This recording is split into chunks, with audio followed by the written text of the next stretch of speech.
Boa tarde a todos. Mais uma vez, vamos participar aqui da sessão de saúde, sexta-feira, às 17 horas, em sintonia com os nossos amigos espirituais, que sempre continuaram com os trabalhos, né? Vamos à prece. Pai nosso que estais no céu, santificado seja o vosso nome. Venha a nós o vosso reino, seja feita a vossa vontade, assim na terra como no céu. O pão nosso de cada dia nos dai hoje. Perdoai as nossas dívidas, assim como perdoamos nossos devedores. Não nos deixeis cair em tentação, e livrai-nos do mal. Graças a Deus. Graças a Jesus. Vamos falar hoje sobre bem sofrer, sobre o amor. E eu encontrei no Evangelho várias citações a respeito. Separei alguns trechos para a nossa leitura. Então, no capítulo 5, Bem-aventurados os aflitos, Instruções dos Espíritos, bem sofrer e mal sofrer. Lacordaire, Havre, 1863. Quando Cristo disse, Bem-aventurados os aflitos, porque deles é o reino dos céus, não se referia aos sofredores em geral, porque todos os que estão nesse mundo sofrem, quer estejam num trono ou na miséria, mas poucos sofrem bem. Poucos compreendem que somente as provas bem suportadas podem conduzir ao reino de Deus. Estamos sofrendo bem? Soa estranho, né? O desânimo é uma falta. Deus vos nega consolações, se não tiverdes coragem. Então, temos que ter muita coragem, né, para enfrentar as nossas dores, sem desânimo. A prece é um sustentáculo da alma, mas não é suficiente por si só. É necessário que se apoie numa fé ardente na bondade de Deus. Então, a fé, unida a uma prece fervorosa, né, nos ajuda muito nesses momentos difíceis. Tendes ouvido frequentemente que ele não põe um fardo pesado em ombros frágeis. O fardo é proporcional às forças, como a recompensa será proporcional à resignação e à coragem. A recompensa será tanto mais esplendente quanto mais penosa tiver sido a aflição, e é por isso que a vida está cheia de tribulações. O militar que não é enviado à frente de batalha não fica satisfeito, porque o repouso no acampamento não lhe proporciona nenhuma promoção. Sede como militar, e não aspires a um repouso que enfraqueceria o vosso corpo e entorpeceria a vossa alma. Ficai satisfeitos quando Deus vos envia a luta. Essa luta não é fogo das batalhas, mas as amarguras da vida, onde muitas vezes necessitamos de mais coragem que um combate sangrento, pois aquele que enfrenta firmemente o inimigo poderá cair sob o impacto de um sofrimento moral. Muitas vezes o sofrimento moral, ele cai sobre nós de uma forma mais impactante do que o sofrimento físico, né? Nós já comentamos isso em outras ocasiões. O homem não recebe nenhuma recompensa por essa espécie de coragem, mas Deus lhe reserva os seus louros e um lugar glorioso. Quando vos atingir um motivo de dor ou de contrariedade, tratai de elevar-vos acima das circunstâncias. E quando chegardes a dominar os impulsos da impaciência, da cólera ou do desespero, dizei com justa satisfação: eu fui o mais forte. Bem-aventurados os aflitos pode, portanto, ser assim traduzido. Bem-aventurados os que têm a oportunidade de provar a sua fé, a sua firmeza, a sua perseverança e a submissão à vontade de Deus, porque eles terão centuplicado as alegrias que lhes faltam na terra, e após o trabalho virá o repouso. Então a satisfação é muito grande, né? Quando você ultrapassa uma dor, um sofrimento, quando você consegue vencê-lo, né? É a satisfação de que a sua fé foi firme, né? De que você se resignou à vontade de Deus, que no fim deu tudo certo. Podia não ter dado. A decisão é de Deus, né? Mas se a gente se esforça, né, para não nos entregarmos ao desespero, né, mantendo a nossa fé, faz muita diferença quando a gente consegue um bom resultado. Capítulo 7. Bem-aventurados os pobres de espírito. Nas instruções dos espíritos temos aqui com Lacordaire, 1863, o orgulho e a humildade. Despertai, meus irmãos, meus amigos, que a voz dos espíritos vos toque o coração. Sede generosos e caridosos, sem ostentação. Quer dizer, fazei o bem com humildade. Que cada um vá demolindo aos poucos os altares elevados ao orgulho. Muitas vezes o orgulho nos atrapalha, né? Como eu fiquei doente, né?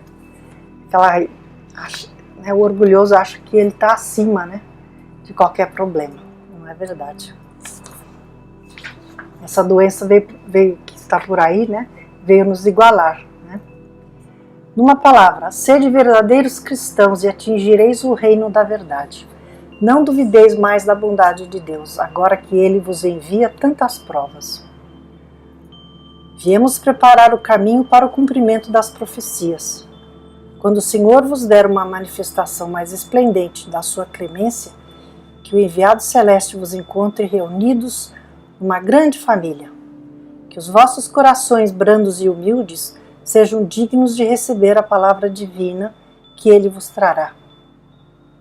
Que o eleito não encontre em seu caminho senão as palmas dispostas pelo vosso retorno ao bem, a caridade e a fraternidade. E então o vosso mundo se tornará um paraíso terreno. Mas se permanecerdes insensíveis à voz dos espíritos, enviados para purificar e renovar as vossas sociedades civilizadas, ricas em conhecimentos e não obstante tão pobre de bons sentimentos, nada mais nos restará do que chorar e gemer pela vossa sorte. Mas não, assim não acontecerá. Voltai-vos para Deus, vosso Pai. Então nós todos que trabalhamos para o cumprimento da sua vontade, entoaremos o cântico de agradecimento ao Senhor por sua inesgotável bondade e para o glorificar por todos os séculos. Assim seja. Deus é Pai, né? É aquele Pai que nos deixa errar para aprendermos, né, boas lições para o nosso aprimoramento moral. Isso é muito difícil, é uma grande prova de amor. Um pai vê o filho errando e não interfere, né? Um filho adulto, obviamente. Ele vai acabar aprendendo com o sofrimento, né? E assim somos todos nós, né? E assim Deus é conosco. Aí no capítulo 6, o Cristo Consolador diz assim: jugo leve. Porque é tudo muito difícil, né?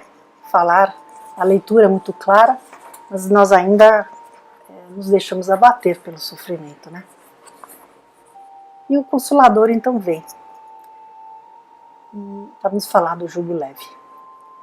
Vinde a mim, todos os que andam em sofrimento, e vos achais carregados, e eu vos aliviarei. Tomai sobre vós o meu jugo, e aprendei de mim, que sou manso e humilde de coração, e achareis descanso para as vossas almas, porque meu jugo é suave e o seu fardo é leve. Todos os sofrimentos, misérias, decepções, dores físicas, perdas de seres queridos, encontram sua consolação na fé no futuro e na confiança na justiça de Deus, que o Cristo veio ensinar aos homens. Sobre aquele que, pelo contrário, nada espera após esta vida, ou que simplesmente duvida, as aflições pesam com todo o seu peso. E nenhuma esperança vem abrandar sua amargura. Eis o que levou Jesus a dizer: vinde a mim, vós todos que estáis fatigados, e eu vos aliviarei. Essa é a grande dificuldade dos que não têm fé, né? Como pedir alívio, se você nem admite, né? A grandeza de Deus. Jesus, entretanto, impõe uma condição para a sua assistência e para a felicidade que promete aos aflitos. Essa condição é a da própria lei que ele ensina. Seu jugo é a observação dessa lei. Mas esse jugo é leve e essa lei é suave, pois que impõe como dever o amor e a caridade. Parece tão suave, né? É suave. Mas nós às vezes não temos ouvidos para ouvir isso e entender, né? Parece tão difícil no dia a dia. Precisamos aprender a amar, né? Então vamos ler um pouco sobre a lei do amor. No capítulo 11, amar o próximo como a si mesmo, instruções dos Espíritos, a lei do amor, Lázaro, Paris, 1862. O amor resume toda a doutrina de Deus. A doutrina de Jesus, porque é o sentimento por excelência. E os sentimentos são os instintos elevados à altura do progresso realizado. No seu ponto de partida, o homem só tem instintos. Mais avançado e corrompido só tem sensações. Mais instruído e purificado tem sentimentos. E o amor é o requinte do sentimento. Não o amor no sentido vulgar do termo, mas esse sol interior, que reúne e condensa em seu foco ardente todas as aspirações e todas as revelações sobre-humanas. A lei do amor substitui a personalidade pela fusão dos seres e extingue as misérias sociais. Temos muitas misérias sociais ainda, né? Então fica claro que precisamos aprender a amar. Feliz aquele que, sobrelevando-se à humanidade, ama com imenso amor os seus irmãos em sofrimento. Feliz aquele que ama, porque não conhece as angústias da alma, nem as do corpo. Seus pés são leves e ele vive como transportado fora de si mesmo. Essas pessoas que já aprenderam a essência do amor são muito leves, né? Só a gente pensar nessas grandes personalidades. Chico Xavier, né? São pessoas muito leves. E Fénelon, de Bordeaux, 1861, diz: o amor é de essência divina, desde o mais elevado até o mais humilde.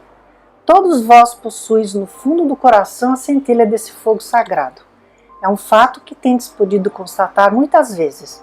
O homem mais abjeto, mais vil, mais criminoso, tem por um ser ou um objeto qualquer uma afeição viva e ardente, à prova de todas as vicissitudes, atingindo frequentemente alturas sublimes. Todos têm amor, lá no fundinho do coração, né? Podem não conseguir expressar isso agora, mas um dia vão claramente expressar. Ou expressam agora, mas um amor por um objeto, por exemplo, né? Que seria um apego a bens materiais. Mas isso evolui, né? Todos evoluímos. Os efeitos da lei do amor são o aperfeiçoamento moral da raça humana e a felicidade durante a vida terrena. Os mais rebeldes e os mais viciosos deverão reformar-se quando presenciarem os benefícios produzidos pela prática deste princípio. Não façais aos outros os que não quereis que os outros vos façam, mas fazei pelo contrário todo o bem que puderdes. É ficar com aquele olhar para encontrarmos as oportunidades, né? Se preocupar com o próximo, porque sempre tem alguém que sofre mais que você. E na medida em que você volta os seus olhos para esse próximo, você consegue esquecer as suas dores. praticando a caridade, cuidando do próximo, esquecemos dos nossos sofrimentos. Não acrediteis na esterilidade e no endurecimento do coração humano. Tem pessoas que já perderam a esperança na humanidade, acham que não tem jeito. Tem jeito sim. Não acrediteis na esterilidade e no endurecimento do coração humano, que cederá mesmo de mau grado ao verdadeiro amor. É uma questão de tempo, né? Este é um imã a que ele não poderá resistir, e o seu contato vivifica e fecunda os germes dessa virtude, e o seu que estão latentes em vossos corações. A centelha do amor, né, que Deus nos deu, né? Um dia ela aflora. A terra morada de exílio e de provas será então purificada por esse fogo sagrado, e nela se praticarão a caridade, a humildade, a paciência, a abnegação, a resignação, o sacrifício, todas essas virtudes filhas do amor.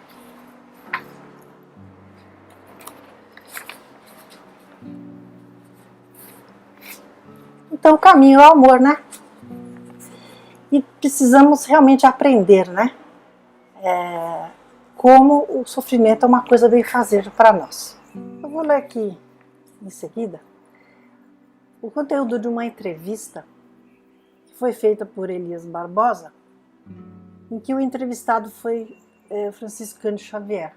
Eu não tenho a data exata em que essa entrevista ocorreu, mas essa entrevista foi publicada pela Federação nesse ano, em 2 de abril, em comemoração aos 110 anos de vida de Chico, se ele não tivesse desencarnado. Vida espiritual, tá lá, né? Quem sabe? E Elisa Barbosa é um médico, né? Um médico psiquiatra que trabalhou com Chico na publicação de seus livros. O espírito comunicante é Emmanuel.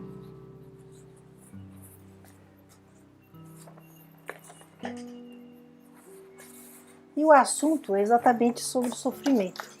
Então eu achei que era adequada a leitura para vocês, para nós, né?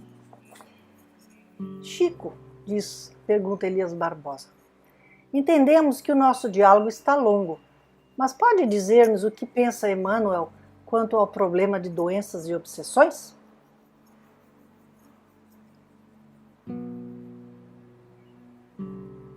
Muitas vezes, é Emmanuel que fala pelo Chico, muitas vezes adverte-nos que doenças e obsessões são testes que nos põem à prova a capacidade de resistência moral, ensinando-nos a valorizar a saúde do corpo e o equilíbrio da alma.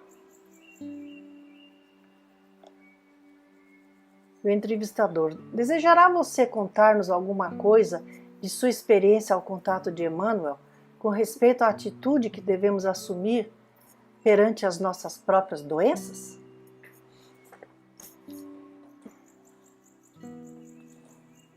A luz está ruim, né?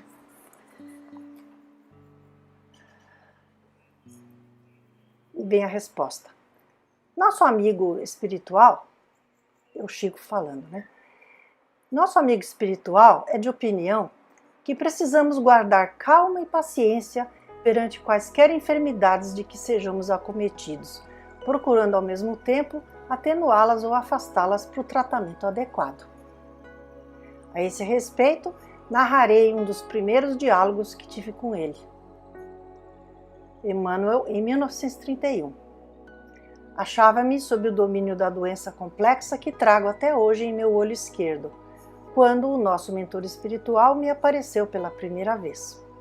Depois de ouvi-lo em diversas reuniões sobre planos de trabalho que ele nos trazia, certa noite, em dezembro de 1931, roguei a ele orientação para o meu caso. Estava sofrendo muito e queria curar-me. Ele sofria muito com os olhos, né?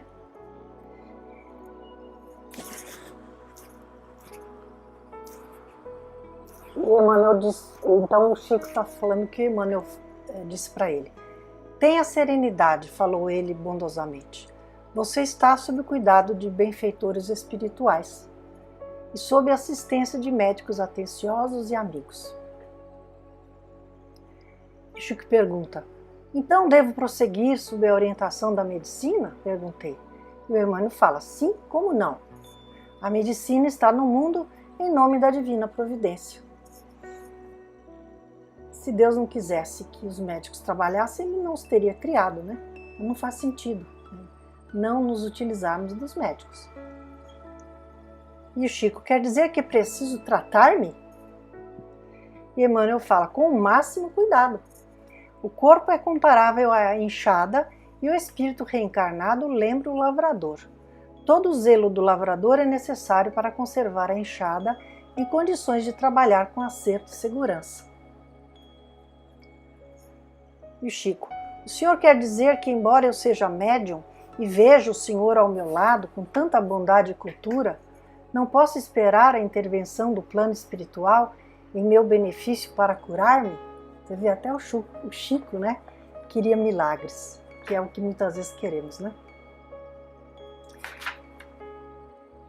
Por que você receberia, Emmanuel fala, por que você receberia privilégios por ser médium? Atenção, médiuns, né? É o orgulho, né? A intervenção do plano espiritual está operando em seu favor, sustentando as suas forças, através do magnetismo curativo, e secundando a ação dos oculistas que nos amparam. Ou oftalmologistas, né? A condição de médium não. A condição de médium não exonera você da necessidade de lutar e sofrer em seu próprio benefício, como acontece às outras criaturas que estão no plano físico. O senhor tem dito, disse Chico, que pretende escrever por meu intermédio e que, se Deus permitir, fará livros. Mas o senhor acredita que possa desempenhar a tarefa mediúnica, assim doente dos olhos como estou? E Emmanuel fala: sem dúvida nenhuma. Se formos esperar pela saúde perfeita a fim de trabalhar, quando aprenderemos a cumprir os nossos deveres?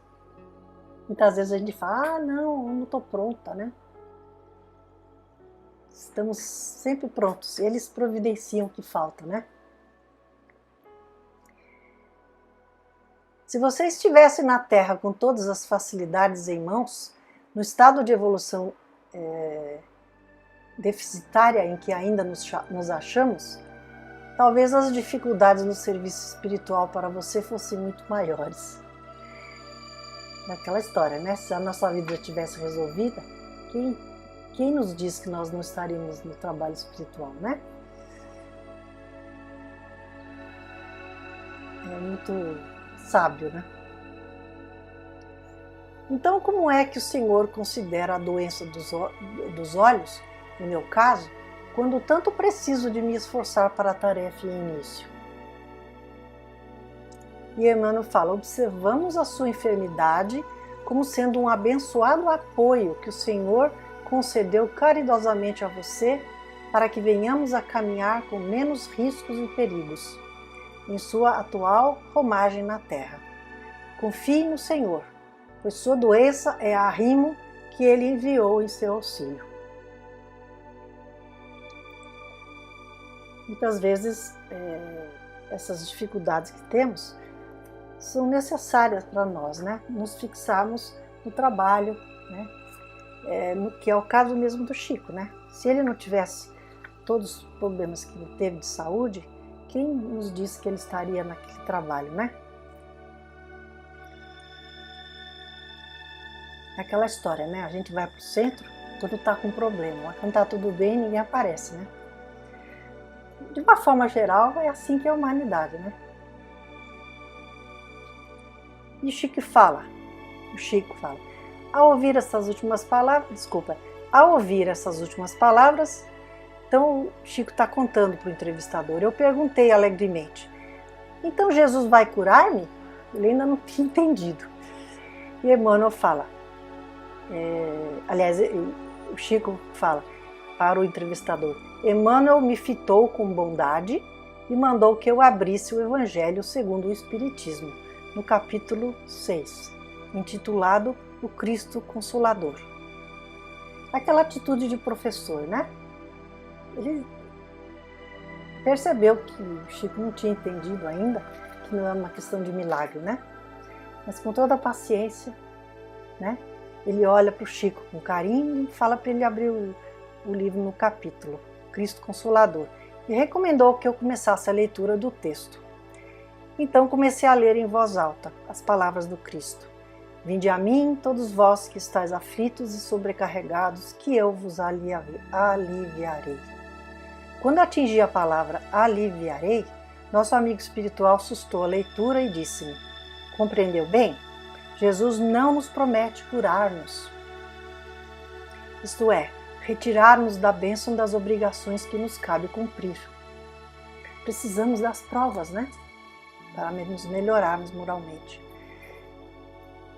Então, retirar-nos da bênção das obrigações que nos cabe cumprir perante as leis de Deus. Mas sim, promete aliviar-nos e auxiliar-nos. Confiemos no Mestre Divino e trabalhemos. Entendi a lição, diz Chico, que me era dada e resignei-me. É o que precisamos fazer, né? Nos resignar.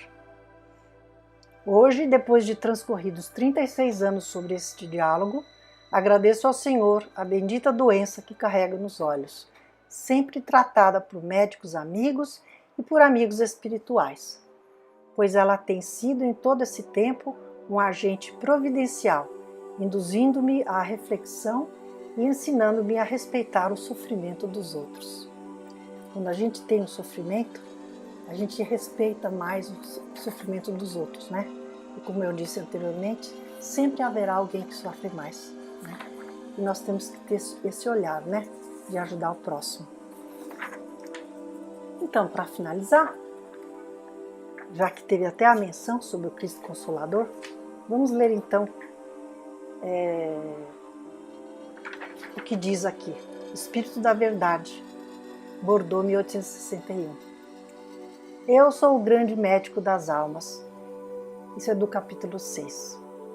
Cristo Consolador, Instruções dos Espíritos. Eu sou o grande médico das almas e venho trazer-vos o remédio que vos deve curar. Os débeis, os sofredores e os enfermos são os meus filhos prediletos e venho salvá-los. Vinde, pois, a mim todos vós que sofreis e que estáis carregados, e sereis aliviados e consolados. Não procureis alhures a força e a consolação, porque o mundo é impotente para dá-las. Não adianta a gente procurar força, consolação em bens materiais, né? As coisas terrenas. Nós temos que nos voltar a Deus. Deus dirige aos vossos corações um apelo supremo através do Espiritismo. Escutai-o. Escutemos a Deus. Conversemos com Deus. Somos filhos dele, né? Temos que ter essa linha direta com Deus o tempo todo. Que a impiedade e a mentira, o erro, a incredulidade sejam extirpados de vossas almas doloridas. São esses os monstros que sugam o mais puro do vosso sangue e vos produzem chagas quase sempre mortais.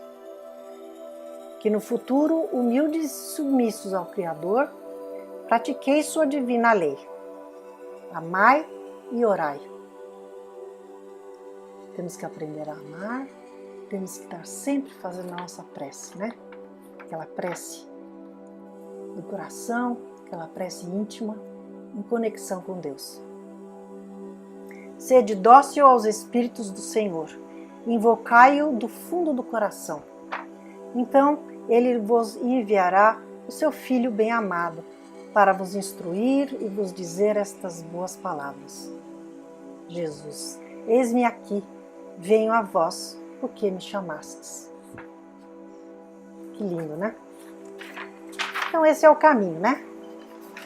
Não podemos então esquecer. Não nos revoltemos, não nos desesperemos, manter a serenidade, saber que Deus está no controle, né?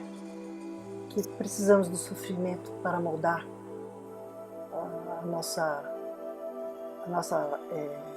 nossos valores morais, né? E é só através da caridade e do amor que nós conseguiremos isso. Nós como humanidade, né? Que Deus nos mostre o caminho, né? Que estejamos sempre norteados pelo amor e o caminho do bem. Graças a Deus. Então, pedindo sempre por todos os que sofrem nesse mundo, Senhor, por doenças, por calamidades, por guerras, por conflitos. Sejam todos amparados. Sejam abençoados os profissionais de saúde que entregam suas vidas a nós, para nos curarmos. Esses anjos, né, que cuidam de nossa saúde. Que valorizemos a vida. Que os governantes tomem decisões sábias, sempre. Que não os julguemos, pelo contrário, que façamos preces por eles. Para que um dia acertem, né?